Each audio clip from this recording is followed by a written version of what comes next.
Washington, the Capital Gang.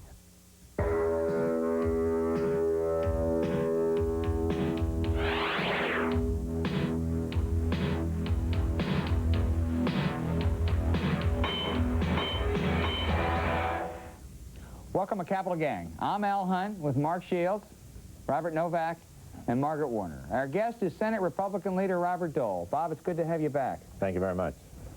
Russia's Congress of People's Deputies has backed away from a constitutional crisis. After a fiery debate, the parliament voted today against considering impeachment of Boris Yeltsin as Russian president. Yeltsin then made an unscheduled appearance before the Congress to oppose a pending resolution condemning him and appealed for new talks with his rivals. His survival followed repeated boosts from Washington for Yeltsin and Russian democracy. It will save the American people billions of dollars in money we don't have to spend maintaining a nuclear arsenal. Margaret, are Boris Yeltsin and economic reform home free in Russia now? No, not even remotely, Al. I mean, Yeltsin won a tactical victory this week. He slipped the noose of impeachment. But the basic problem there, the basic crisis over legitimacy, which branch of government has which powers, is totally unresolved and is going to go on for several months, if not years. I do think the interesting thing we saw this week was that Boris Yeltsin signaled, or seemed to signal, that he wasn't going to be nibbled to death as Mikhail Gorbachev was. He wasn't just going to compromise endlessly till there was nothing left. He did compromise at the end of the week, but only after sending a very clear signal to the Congress that if when he wants to, he can go to the public, reframe the debate, and win. And what he has to do now, leading up to April 25th, is keep hold of that debate.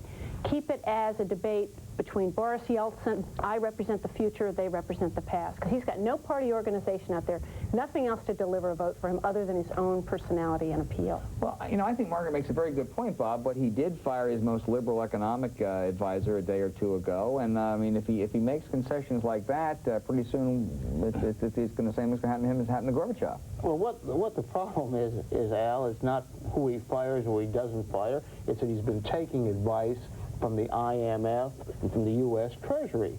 The problem there is they got conspiracy. No, they're just idiots.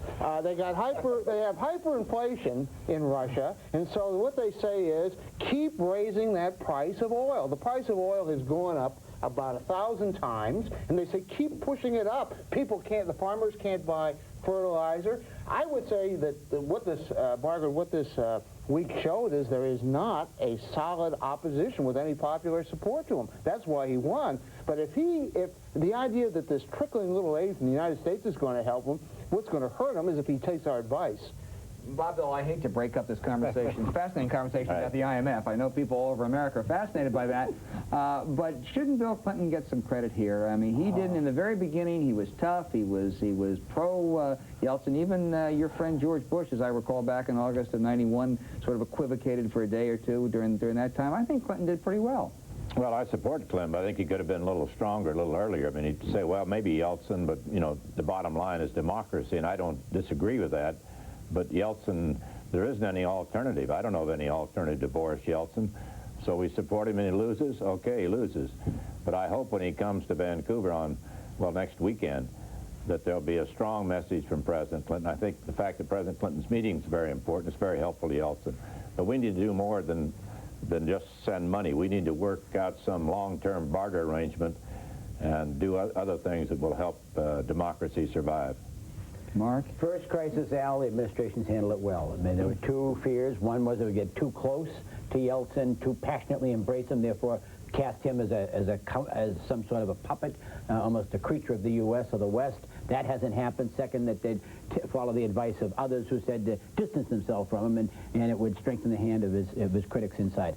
The two things domestically that's affecting, first of all, Bill Clinton said the other night in his interview with Dan Rather, spending a third of his time, 30% on this issue. So much for the laser beam focusing for the laser beam on the economy. Yeah. And secondly, though, the importance of the United States and Russia operating in policy making, whether it's the Middle East or whether it's Bosnia, the UN, or wherever else. It is important. Isn't it interesting nobody addressed what I said, though, because... I was about to, Bob. Go ahead. Go ahead. No, I think Bob put his finger on something, which is, if Yeltsin doesn't, I know, I hate to say it, if Yeltsin doesn't get a hold of his economic problems quickly, he's going to lose all this public support.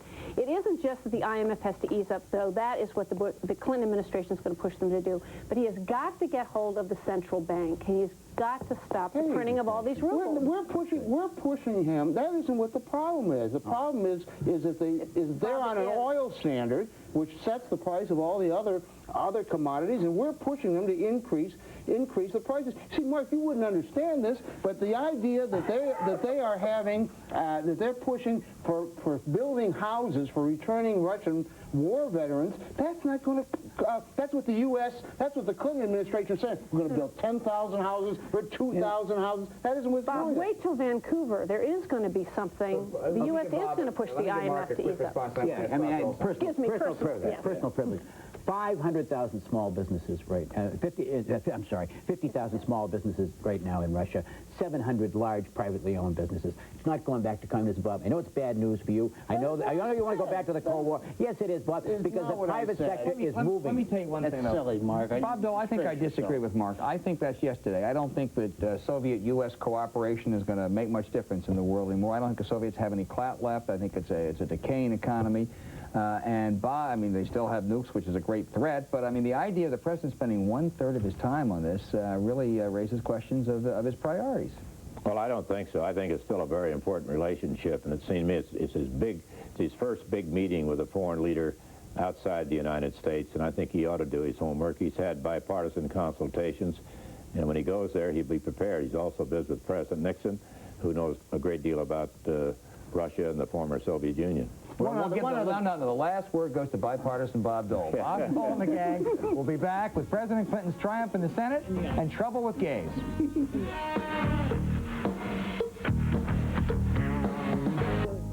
Welcome back. Bill Clinton's budget resolution roared through the Senate, and the president declared victory. I believe, and I think the American people believe, that this is really a historic moment. Finally, we've done something to break the gridlock and to bring the deficit down and to create new jobs through investment. But moderate Democratic senators demanded that new spending to stimulate the economy be delayed until the budget is actually cut. There are many members who feel that it's not the responsible thing to do to spend $16.2 billion without really having cuts in place. And offstage, a familiar voice grew more critical. The President's financial plan, assuming that it works on schedule as planned, still adds another $1 trillion. That $1 trillion increase in debt is comparable to the debt increase during each 4-year term of the Reagan and Bush years. Do you see a pattern here?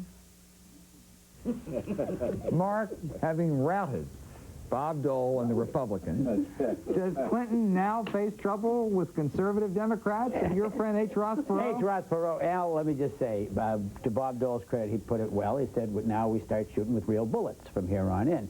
That's true. This was a fight over the budget, over what the amount we're going to spend overall and where it's going to come from. The real fight, of course, does begin on who's going to pay when it goes to the Ways and Means and the Senate Finance Committee, and it goes to the various Appropriations Committee of both houses.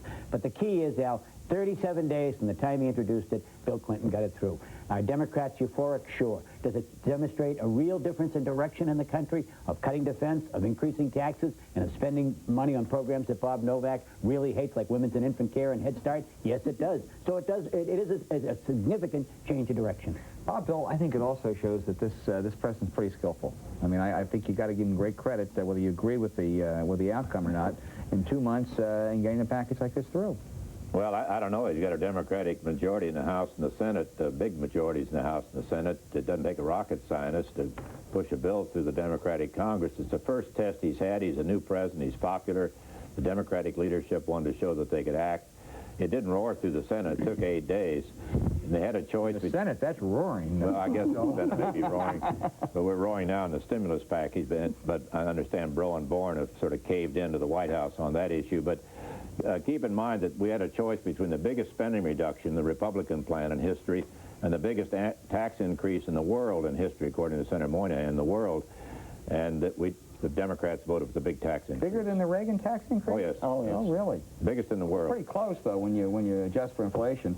Bob, you were quoted in the Washington Post the other day as saying how effective Bill Clinton was. I was sort of surprised. I didn't know you were so upbeat. Well, if you read the column, you would have known that I was saying that he was conning the business community, the fat CEOs, and what they are is they just want to be on the inside. They want to get the dinner invitations. That didn't mean the ordinary people exactly knew what was coming off. Bob is exactly right. If you can't get that kind of a bill through the huge Democratic majorities where nothing is at stake, you can't get anything through. The thing that's a little nauseating, Al, is the oohing and eyeing by the press and saying, oh, isn't this wonderful? We've got somebody who can get something done. Nothing's been done yet, and what they got to see is whether these high taxes and high spending is going to wreck the economy. I would be very careful and watch out that Ross Perot is getting more and more critical of this program. Margaret, isn't this wonderful that we have some guy who can get something done now? Yes, so I would say, Al, that the only reason gridlock ended on this is because you now have a Democratic president and a Democratic House and Senate. He didn't forge any bipartisan consensus. Now, it doesn't matter. I mean, it has no practical effect, but there was not a sudden Republican-Democratic agreement on where, we should go. I also thought it was kind of interesting that Bob Kruger, who does face election in special Senate and election in Texas, was one of the two Democrats who felt he couldn't vote for it. He voted a little late in the procedure after they had 52 votes. But I think, this is not a law. Nobody signs this. President doesn't sign it. It's just sort of a preliminary bout. We're getting into the main event when it goes to committees. And I'm willing to predict, although I'm not, or you don't predict on this program, but the other program. Yeah, be allowed to get things like this mixed up. And anyway, in 2 months, Clinton's going to be in trouble on this package. It gets into the committees, and he's going to be losing Democrats. Well, I hope you'll come back and we can talk about it then. I want to just say one thing about H. Ross Perot with his television appeal this week, Mark. I mean, he went on with this poll. He gave Gordon Black a lot of business, I guess. One of the questions he asked was, should we ban foreign lobbyists, make it criminal? I guess Mr. Breaux still hadn't time to read that thing called the U.S. Constitution. Well, it does. There are some First Amendment problems in the question. I admit that, Al, but what's remarkable is that this guy's popularity continues to go up after the election. Here we are 4 months later, and he is higher now than he was on Election Day, and it's a remarkable thing going on. Mark, there's a change in the strategy by the White House. They have decided he is a problem, and they are starting to dump on him again. They were talking about how low his rating was Sunday night. Why didn't the press report that? The White House says that you're seeing more pinpricks coming from the Clinton White House. The reason for that is because the basketball game went late and 60 Minutes went late, and I mean that really is why his ratings were low. I think they can't take any solace from that, Bob. But I think too that you say that Senator Breaux and Senator Bourne caved in. I guess they're making some kind of a compromise. I think the White House agrees that they would just hold off any action on, more spending until they get the package that cuts spending, if there is any cut. But there's a long-time problem on the fact they aren't cutting spending. And the Breaux-Bourne package doesn't save any money, it just postpones half of it 1 year. So it's not a savings. All right, next on Capitol Gang, the president disappoints gays. Dictate and do the other things, not because they are easy, but because they are hard. It started with a dream, and it awoke something throughout the country. We watched, and we waited, and we wondered, and we looked up. It's one small step for man, one giant leap for mankind. The dream continues. Today, we're helping to build the country's first outpost in space. And once again, we'll be reminded that by reaching for things far beyond us, we discover even more within us.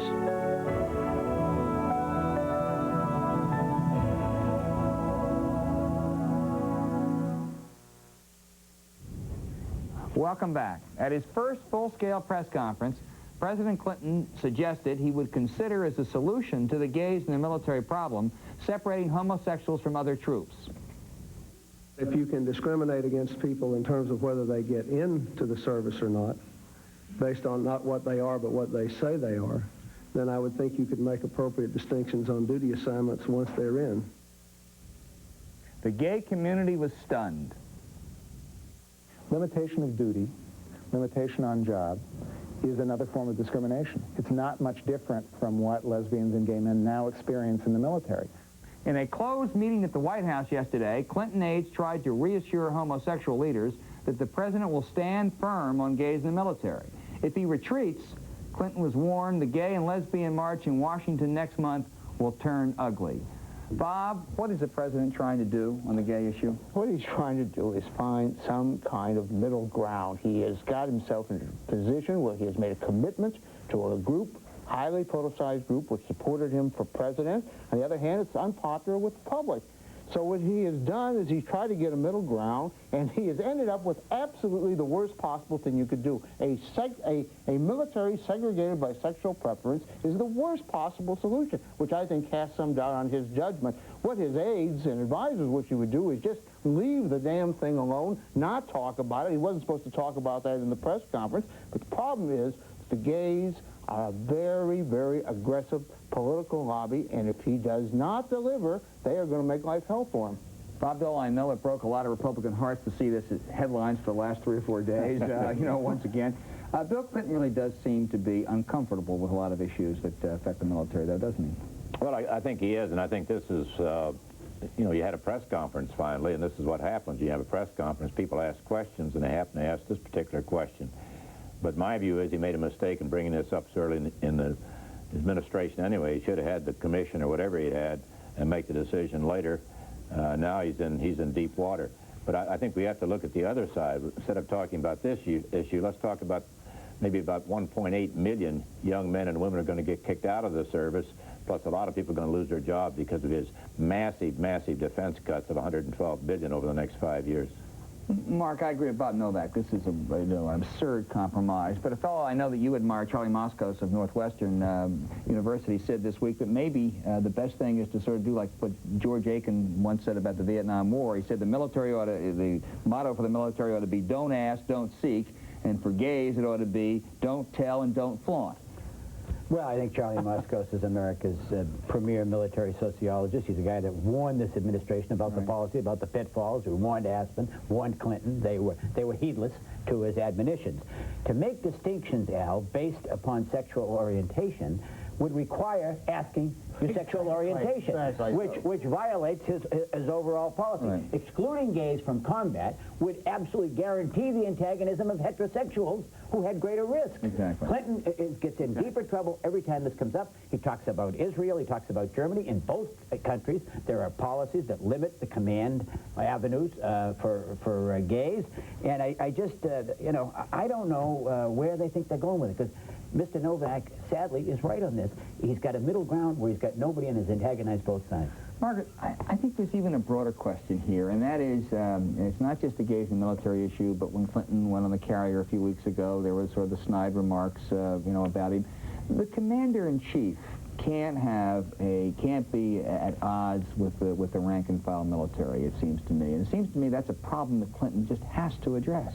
Well, and I think that the rank-and-file military see in Clinton someone who really wants to change them and their institution, both with budget cuts and with introducing gays into the military. I think the issue or the suggestion that he has problems because he didn't serve, I think that's a little bogus. I think that's a convenient issue. Because we're probably never going to have a president again, Ronald Reagan, other than the man sitting at this table who served in the military. Yeah, exactly. Why are you writing off Dole? Let me finish. I mean, Ronald Reagan, whom they loved, made movies during the war. And, He served. Okay. He served. He was in the military. I beg your pardon. All I'm saying is I think that that's a convenient issue, and it's another way for them to attack Clinton, but I think the reasons are deeper, really, than whether or not he's... when you say don't tell, don't flaunt for the gays, Mr. Charlie Moskos. that is not what they are not interested in getting in the military. They couldn't care less about the military. What they are interested in is agitation and breaking down all barriers, whatever they are. Well, Bob, you have the last word. Bob Dole, thanks for being with us, and go Jayhawks. The gang will be back with the outrage of the week.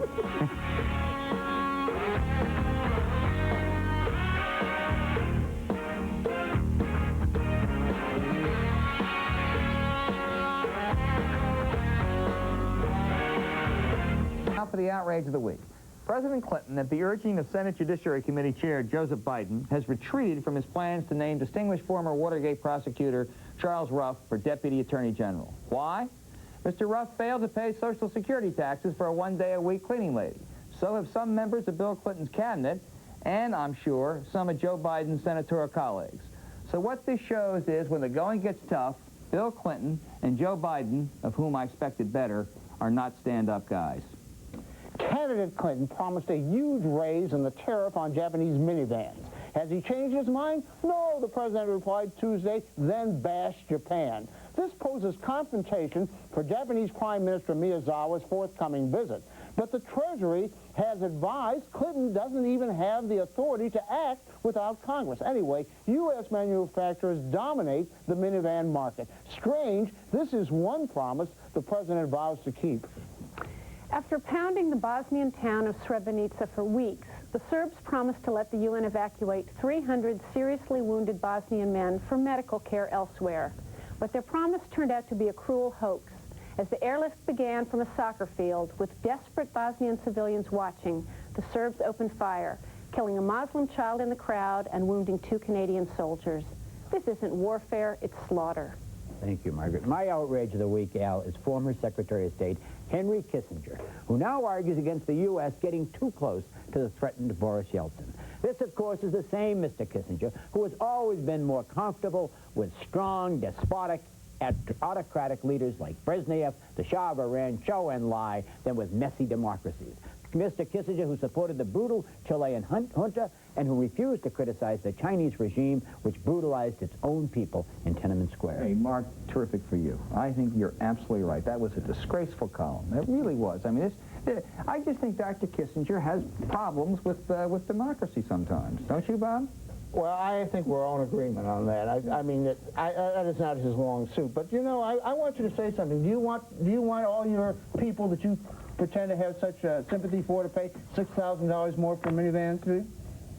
What is Bob talking about? What are you talking I'm talking about the tariffs. Is it over your head? Bob, I want people to get a same basis of being treated as a minivan, as a car, and let's call things what they are. Let's not call minivans trucks. I want to know if you want $6,000. Next week, I promise I will interpret for Bob Novak. This is Al Hunt saying good night for the Capital Gang. For a transcript, send $5 to Journal Graphics, 1535 Grant Street, Denver, Colorado, 80203.